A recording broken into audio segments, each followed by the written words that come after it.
امام بعد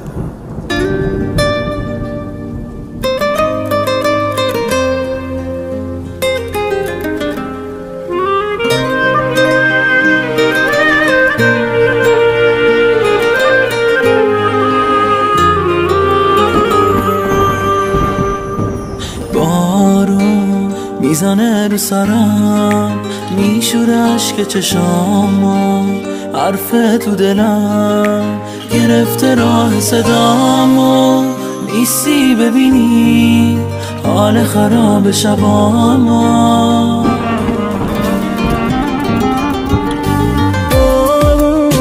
دلتنگه واسه تو شب قدم زدنامون، حالا که افتاده فاصله بین دوتامون، شب خواب میبینم که با منی زیر بارون،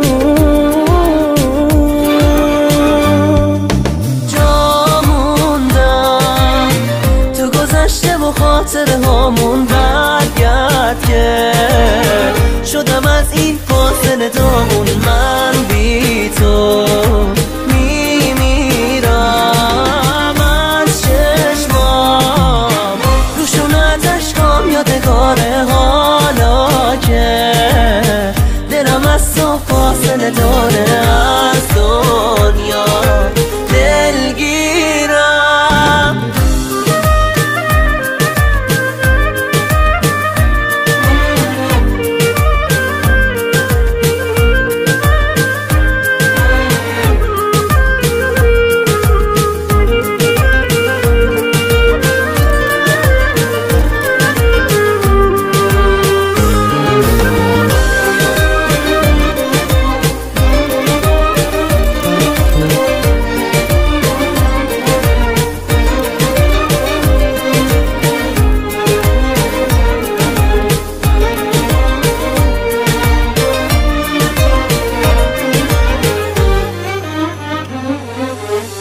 واسه داشتن عشق تو همه چیمو دادم، اما رفتی نمیخواستم تنهاشم، اما شدم تو اوج سختی، دیگه بیا پیشم عزیزم.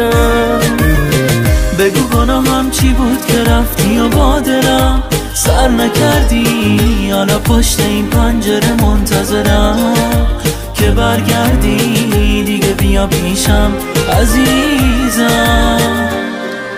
جا موندم تو گذشته و خاطره هامون، برگرد که شدم از این فاصله داغون، من بی تو میمیرم از چشمام، روشونت عشقام یادگاره، حالا که دلم از تو فاصله داره، از دنیا دلگیرم.